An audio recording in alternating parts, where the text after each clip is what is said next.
Hello students, welcome to greenfield study চ্যানেলের পক্ষ থেকে আপনাদেরকে জানাই আন্তরিক শুভেচ্ছা ও ভালোবাসা। তো আজকে আমি তোমাদের সাথে শেয়ার করব পশ্চিমবঙ্গ মধ্যশিক্ষা পর্ষদের দশম শ্রেণীর রায় ও মার্টিন প্রশ্নবিচিত্র সল 2026। তো আজকে আমি যে পেজটি আলোচনা করব ইতিহাসের দ্বিতীয় পর্যায়ক্রমিক মূল্যায়নের 12 দাগের কোশ্চেনটি, Raiganj coronation high school SS. তো পেজ নম্বর হলো 252। তো পুরো কোশ্চেনটি আমরা অ্যান্সার সহ আলোচনা করব। তো যারা চ্যানেলটিতে নতুন আছো, এখনও সাবস্ক্রাইব করোনি, তো অবশ্যই চ্যানেলটিকে সাবস্ক্রাইব করো এবং বন্ধুদের মধ্যে শেয়ার করো। আর যারা আগের বা পরের ভিডিওগুলি দেখতে চাও, তো অবশ্যই ভিডিওটি ডেসক্রিপশন বক্সে প্লেলিস্টের লিঙ্ক দেওয়া আছে, তো তোমরা সেখানে গিয়ে আগের বা পরের ভিডিওগুলি দেখতে পারো। তো তাহলে আমরা এখন শুরু করব। বিভাগ ক, সঠিক উত্তরটি বেছে নিয়ে লেখো। হরিশচন্দ্র মুখোপাধ্যায় 1857 বিদ্রোহকে বলেছেন সিপাহী বিদ্রোহ। জমিদার সভার সভাপতি ছিলেন রাধাকান্ত দেব। বর্তমান ভারত গ্রন্থটি রচনা করেন স্বামী বিবেকানন্দ। বাংলায় প্রথম ছাপাখানার সূচনা হয় হুগলিতে। জাতীয় শিক্ষা পরিষদ গঠিত হয় 1906 খ্রিস্টাব্দে। মফলা বিদ্রোহ শুরু হয় মালাবারে। ভারতের প্রথম কমিউনিস্ট পার্টি প্রতিষ্ঠিত হয় তাশখন্দে। একা আন্দোলন ঘটেছিল। বঙ্গভঙ্গ বিরোধী আন্দোলনের পর্যায়ে না অহিংস অসহযোগ আন্দোলন পর্যায়ে না আইন অমান্য আন্দোলন পর্যায়ে না ভারত ছাড়ো আন্দোলন পর্যায়ে। তো সঠিক উত্তরটি হবে খ, অহিংস অসহযোগ আন্দোলনের পর্যায়ে। 9 শিবপুরের ইন্ডিয়ান বোটানিক্যাল গার্ডেনের প্রথম অধ্যক্ষ ছিলেন উইলিয়াম রক্সবার্গ। এরপরে আমরা আলোচনা করব 10 নম্বর কোশ্চেনটি। বিশ্বভারতী প্রতিষ্ঠায় রবীন্দ্রনাথকে সাহায্য করেছিলেন কে? ব্রজেন্দ্রনাথ শীল। ওকে। এরপরে খ বিভাগ, কস্তম্ভ খস্তম্ভ মিলাবো। অহিংস অসহযোগ আন্দোলন হয় 1920 হবে। আর সংস্কৃত প্রেস ডিপোজিটারি, এটা হবে ঈশ্বরচন্দ্র বিদ্যাসাগর। ভারত ছাড়ো আন্দোলন হবে 1942 খ্রিস্টাব্দ। এরপরে 2-2 এখানে মানচিত্র আছে, তো আমি পুরো সেকেন্ড সামেটিভ এভ্যালুয়েশন অর্থাৎ দ্বিতীয় পর্যায়ক্রমিকের সবকটি ম্যাপ একসঙ্গে আমি একটা ভিডিওর মধ্যে তোমাদের সাথে শেয়ার করব। তো এরপরে আমরা বিভাগ গ, ঘ, উম এগুলি আমরা পিডিএফ আকারে এখন আলোচনা করব। এরপরে আলোচনা করব বিভাগ গ, 3 দাগের 1 নম্বর কোশ্চেনটি, বঙ্কিমচন্দ্র চট্টোপাধ্যায় তার আনন্দমঠ উপন্যাসে দেশ সম্পর্কে কি লিখেছেন? বঙ্কিমচন্দ্র চট্টোপাধ্যায় আনন্দমঠ উপন্যাসে মাতৃভূমিকে জননী জননী জন্মভূমি শত স্বর্গাদপি গরীয়সী রূপে বর্ণনা করেছেন। তিনি দেশকে মা হিসেবে কল্পনা করে বন্দনা করেন এবং বন্দে মাতরম মন্ত্রের মাধ্যমে জাতীয়তাবাদের এক শক্তিশালী বার্তা দেন। 3-2 তারকনাথ পালিত কি জন্য বিখ্যাত? তারকনাথ পালিত একজন বিশিষ্ট দানবীর ও সমাজসেবক ছিলেন।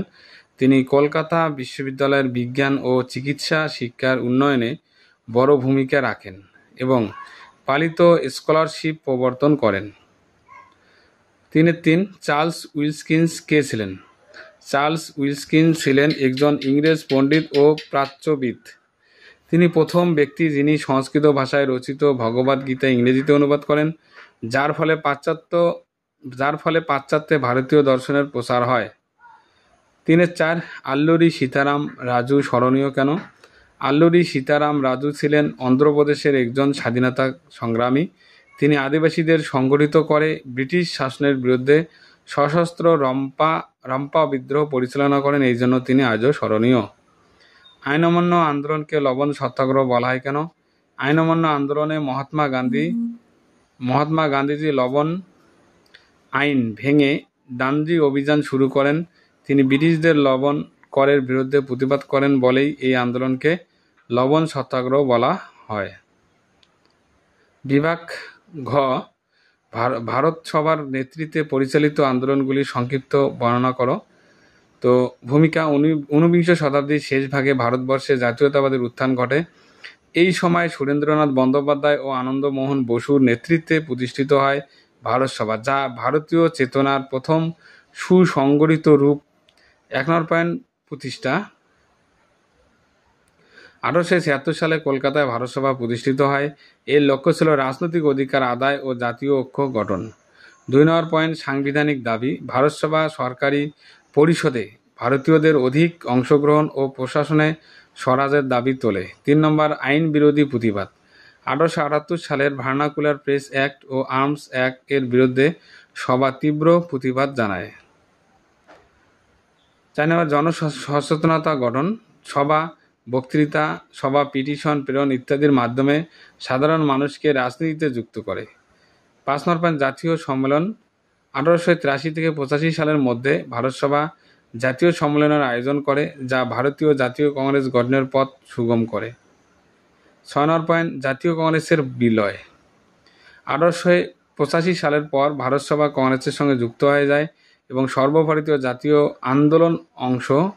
আন্দোলনের অংশ হয়। উপসংহার: ভারত সভা ছিল আধুনিক রাজনৈতিক চেতনার প্রথম সংগঠিত রূপ।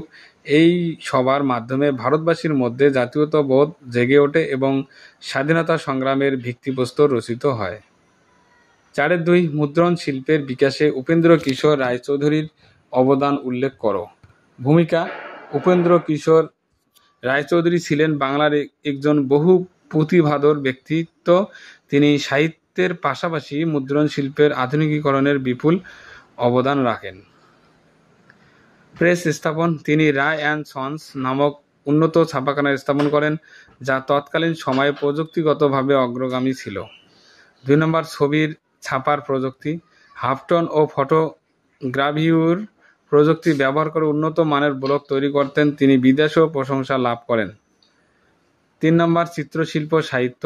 শিশুদের জন্য লেখা গল্পগুলিতে নিজেই চিত্র অঙ্কন করতেন এবং বৈজ্ঞানিক বিষয় সহজ ভাষায় উপস্থাপন করতেন। 4 সন্দেশ পত্রিকা। 1913 সালের সন্দেশ পত্রিকা শিশু পত্রিকা প্রকাশ করেন, যা আজও ঐতিহ্যবাহী সাহিত্য সমীক্ষী হিসাবে স্বীকৃতি লাভ করে। 5 মুদ্রণ ও শিক্ষা। তার মুদ্রণ শৈলী শিক্ষামূলক বই, চিত্র, পুস্তককে আরও জীবন্ত করে তোলে, যা শিশুদের মনোযোগ আকর্ষণ করত। 6 পরিবারতন্ত্রের প্রভাব।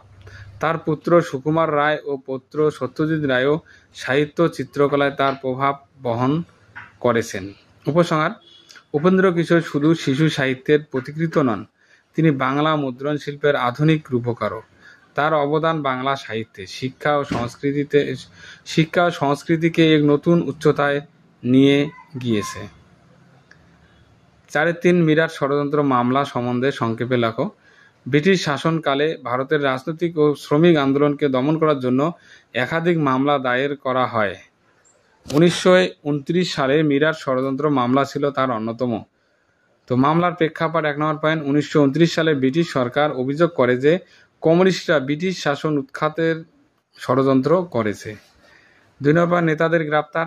এস এ ডাঙ্গে, মুজফ্ফর আহমেদ, ফয়জন্দ আলী বানানটা ভুল আছে সহ কমিউনিস্ট নেতা ও শ্রমিক সংগঠকদের গ্রেপ্তার করা হয়। অভিযুক্তদের বিরুদ্ধে রাষ্ট্রদ্রোহিতা, ষড়যন্ত্র ও বিশৃঙ্খলার সৃষ্টি অভিযোগ আনা হয়। বিচার প্রক্রিয়া: মামলা দীর্ঘদিন চলে এবং তাতে কয়েকজনকে কারাদণ্ডও দেওয়া হয়। রাজনৈতিক প্রভাব: এটি জাতীয় রাজনীতিতে বামপন্থার প্রসার ঘটায় ও শ্রমিকদের মধ্যে বিপ্লবী চেতনা বাড়ায়। প্রতিবাদ: এই মামলার বিরুদ্ধে সারা দেশে বামপন্থী ও প্রগতিশীল ব্যক্তিরা প্রতিবাদ করেন। উপসংহার: মিরাট ষড়যন্ত্র মামলা ছিল ব্রিটিশ সরকারের দমননীতির প্রয়োগের একটি দৃষ্টান্ত, কিন্তু ভারতের তা সমাজতান্ত্রিক আন্দোলনকে দমন না করে বরং আরও বিস্তারের পথ খুলে দেয়। বিভাগ সিপাহী বিদ্রোহের প্রকৃতি বর্ণনা করো। তো ভূমিকা: 1857 সালে সিপাহী বিদ্রোহ ছিল ভারতের প্রথম সংগঠিত সশস্ত্র বিদ্রোহ, যা ইংরেজ শাসনের বিরুদ্ধে গণ অসন্তোষের বহিঃপ্রকাশ ছিল। যদিও এটি প্রথমে সিপাহীদের মধ্যে শুরু হয়, পরে তা ছড়িয়ে পড়ে বিভিন্ন শ্রেণী ও অঞ্চলে। তো সামরিক বিদ্রোহ: এই বিদ্রোহ শুরু হয় মঙ্গল পাণ্ডের নেতৃত্বে ব্যারাকপুর ক্যান্টনমেন্টে। তো সিপাহীরা ইংরেজ অফিসারদের বিরুদ্ধে অস্ত্র ধরেন। ধর্মীয় অসন্তোষ: এনফিল্ড রাইফেলের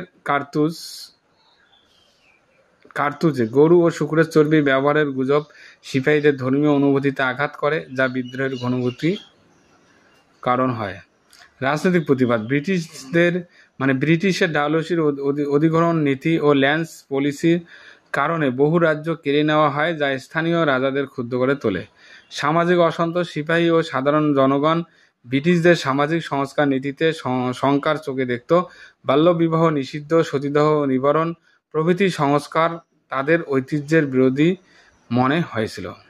জনসাধারণের অংশগ্রহণ, কৃষক, কারিগর, মুসলিম, হিন্দু সকলেই কোনো না কোনোভাবে এই আন্দোলনে অংশগ্রহণ করেন।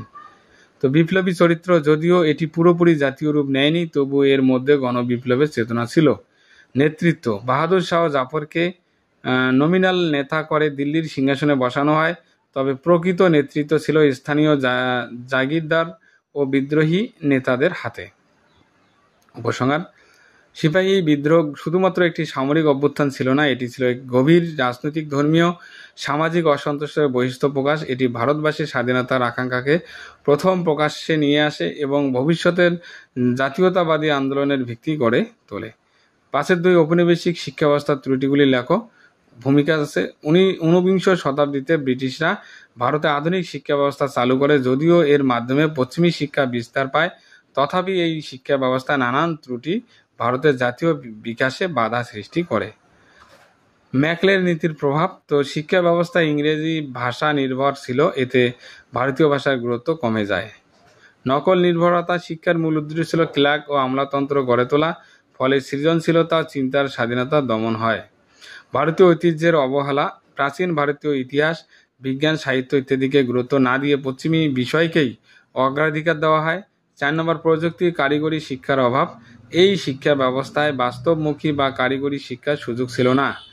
5 নম্বর পয়েন্ট, গ্রাম অঞ্চলের অবহেলা, শিক্ষা ছিল শহর কেন্দ্রিক, গ্রামীণ জনগণ এই শিক্ষা ব্যবস্থার বাইরে থেকে যায়। 6 নম্বর পয়েন্ট, নৈতিক ও দেশত্ববোধের অভাব, শিক্ষার মাধ্যমে দেশপ্রেম বা নৈতিকতা শেখানো হয়নি, বরং ইংরেজ সংস্কৃতির প্রতি মোহ সৃষ্টি করা হয়। 7 নম্বর পয়েন্ট, শিক্ষার ব্যয়বহুলতা, গরিব ও নিম্নবিত্তরা এই শিক্ষা গ্রহণ করতে বাধ্য।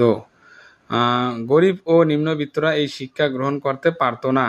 উপসংহার: ঔপনিবেশিক শিক্ষা ব্যবস্থা ভারতীয়দের মানসিকভাবে পরাধীন করে তোলে। যদিও এটি কিছু শিক্ষিত শ্রেণী গড়ে তোলে, তবুও এর একমুখী ও উদ্দেশ্য প্রসূত চরিত্র ভারতের সমাজকে আত্মনির্ভর করে গড়ে তুলতে পারেনি।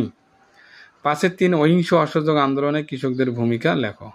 1920 সালে গান্ধীজির নেতৃত্বে শুরু হয় অহিংস অসহযোগ আন্দোলন। দেশের প্রতিটি স্তরের মানুষ এতে অংশ নেন, যার মধ্যেই কৃষকরাই ছিল বৃহৎ অংশ।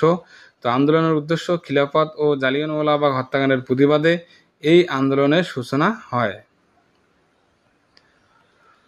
কৃষকদের দুর্দশা, চরম খাজনা, জমিদারদের অত্যাচার, মহাযান সুদের ফাঁদে কৃষক সমাজ চরম সংকটে ছিল। অংশগ্রহণের কারণ, কৃষকরা ব্রিটিশ সরকারের বিরুদ্ধে নিজেদের ক্ষোভ প্রকাশের সুযোগ হিসেবে এই আন্দোলনকে বেছে নেন। কৃষক বিদ্রোহ, উত্তরপ্রদেশে এক্কা আন্দোলন ও অযোধ্যা কিষাণ সভার মাধ্যমে কৃষকরা সংগঠিত হন।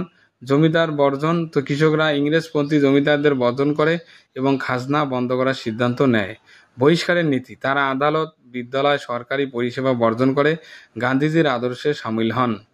নারীদের অংশগ্রহণ, গ্রামীণ নারীরাও অহিংস অসহযোগ আন্দোলনে খাদি বোনা, সভায় অংশগ্রহণ ইত্যাদির মাধ্যমে ভূমিকা রাখেন। সরকারের প্রতিক্রিয়া, সরকারের কড়া হাতে দমন চালায়, অনেক কৃষক গ্রেপ্তার হন ও নির্যাতিত হন।